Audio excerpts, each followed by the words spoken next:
¿Qué vas a leer esta Cuaresma? Te invito a leer mis libros Sucedió en Jerusalén, Judas, traidor o instrumento de Dios, el manual de oración, Oraciones para una gotita de agua, Nuestra familia al pie de la cruz y Escucha, Jesús habla desde la cruz. Forma tu biblioteca y lee cada uno de estos libros. Pídelos impresos en Amazon.com, descárgalos en tu Kindle o léelos gratis con tu suscripción a Kindle Unlimited. Medita, aprende, apasionate por nuestra fe.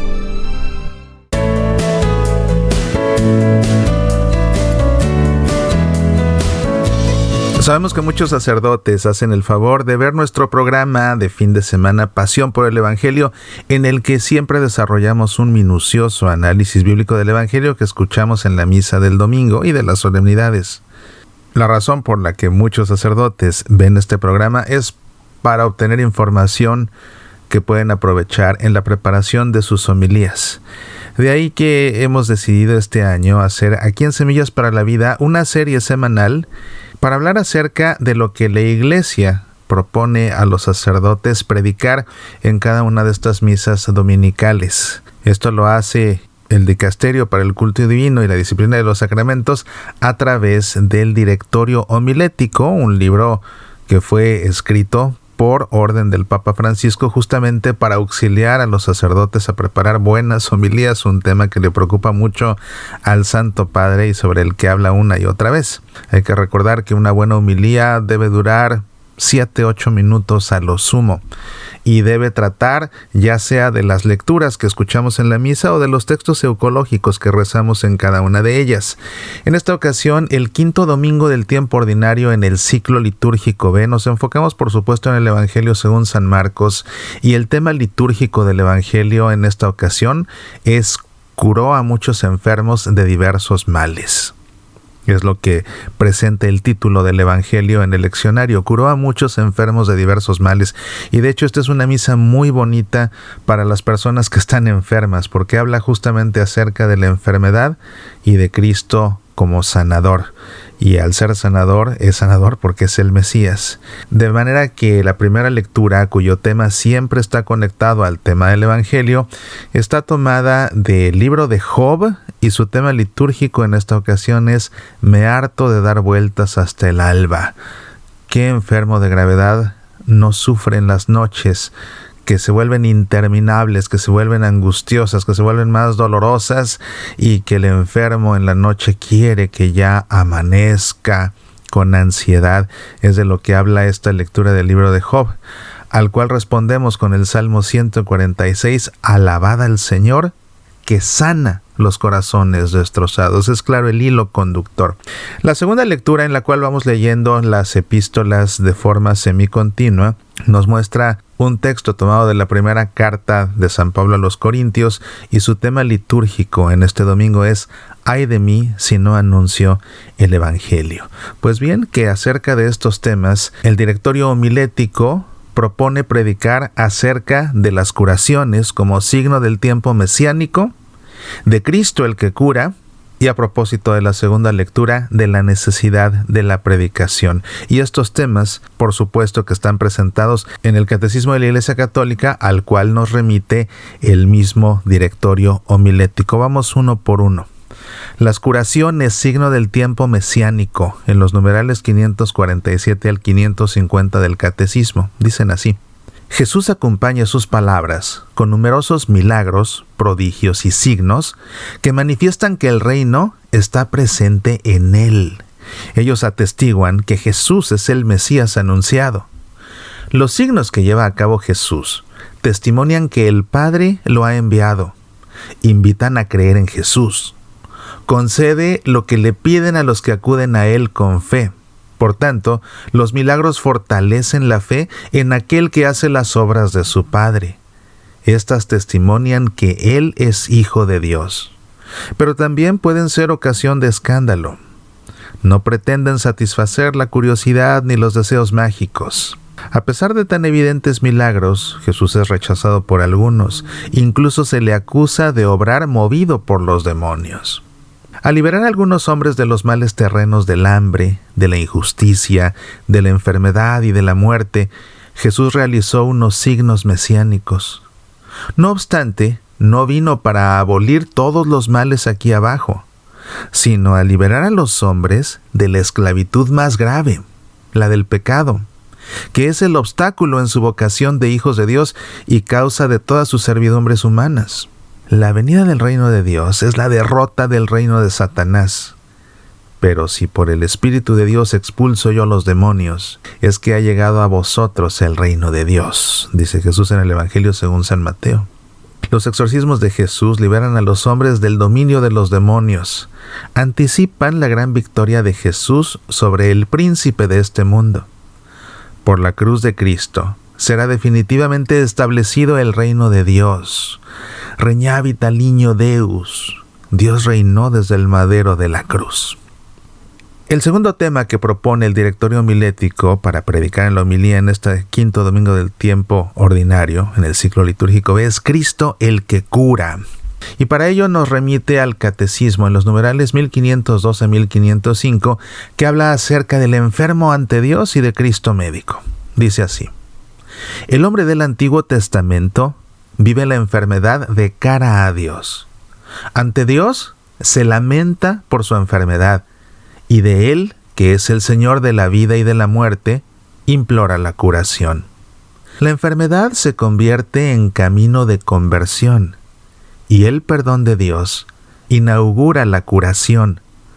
Israel experimenta que la enfermedad, de una manera misteriosa, se vincula al pecado y al mal, y que la fidelidad a Dios, según su ley, devuelve la vida.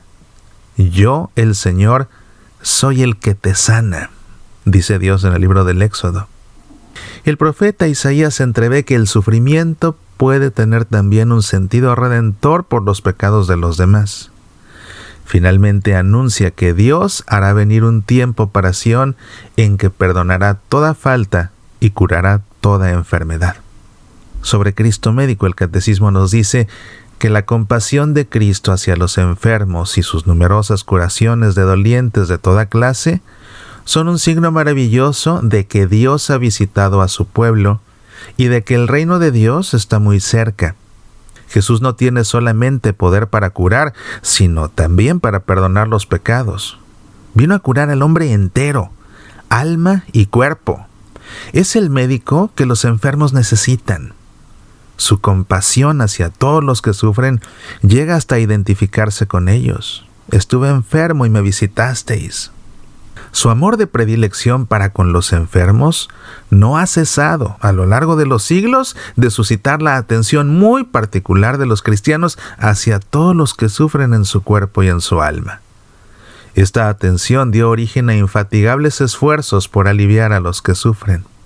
A menudo Jesús pide a los enfermos que crean. Se sirve de signos para curar: saliva e imposición de manos, barro y ablución. Los enfermos tratan de tocarle, pues salía de él una fuerza que los curaba a todos. Así en los sacramentos Cristo continúa tocándonos para sanarnos. Conmovido por tantos sufrimientos, Cristo no solo se deja tocar por los enfermos, sino que hace suyas sus miserias. Él tomó nuestras flaquezas y cargó con nuestras enfermedades. No curó a todos los enfermos. Sus curaciones eran signos de la venida del reino de Dios. Anunciaban una curación más radical, la victoria sobre el pecado y la muerte por su Pascua. En la cruz, Cristo tomó sobre sí todo el peso del mal y quitó el pecado del mundo, del que la enfermedad no es sino una consecuencia. Por su pasión y su muerte en la cruz, Cristo dio un sentido nuevo al sufrimiento. Desde entonces, éste nos configura con Él y nos une a su pasión redentora. Y finalmente, a propósito de la primera carta de Pablo a los Corintios y este tema de ay de mí si no anuncio el Evangelio, el directorio homilético nos remite a los numerales 875 y 1122 del Catecismo, que dicen así: ¿cómo creerán en aquel a quien no han oído? ¿Cómo oirán sin que se les predique? ¿Y cómo predicarán si no son enviados? Nadie, ningún individuo ni ninguna comunidad puede anunciarse a sí mismo el Evangelio. La fe viene de la predicación. Nadie se puede dar a sí mismo el mandato ni la misión de anunciar el Evangelio. El enviado del Señor habla y obra no con autoridad propia, sino en virtud de la autoridad de Cristo, no como miembro de la comunidad, sino hablando a ella en nombre de Cristo. Nadie puede conferirse a sí mismo la gracia. Ella debe ser dada y ofrecida. Eso supone ministros de la gracia, autorizados y habilitados por parte de Cristo. De Él, los obispos y los presbíteros reciben la misión y la facultad, el poder sagrado, de actuar in persona Christi Capitis. Los diáconos, las fuerzas para servir al pueblo de Dios en la diaconía de la liturgia, de la palabra y de la caridad, en comunión con el obispo y su presbiterio. Este ministerio, en el cual los enviados de Cristo hacen y dan, por don de Dios, lo que ellos por sí mismos no pueden hacer ni dar, la tradición de la Iglesia lo llama sacramento. El misterio de la Iglesia se confiere por medio de un sacramento específico. Cristo envió a sus apóstoles para que en su nombre proclamasen a todas las naciones la conversión para el perdón de los pecados. Haced discípulos de todas las naciones, bautizándolos en el nombre del Padre, y del Hijo, y del Espíritu Santo. La misión de bautizar, por tanto, la misión sacramental, está implicada en la misión de evangelizar, porque el sacramento es preparado por la palabra de Dios y por la fe que es consentimiento a esta palabra. El pueblo de Dios se reúne, sobre todo, por la palabra de Dios vivo. Necesita la predicación de la palabra para el ministerio mismo de los sacramentos. En efecto, son sacramentos de la fe que nace y se alimenta de la palabra. Pues aquí tienes lo que propone el directorio homilético como temas de predicación en la homilía de este domingo quinto del tiempo ordinario en el ciclo litúrgico B. Soy Mauricio Pérez. Estas son Semillas para la Vida.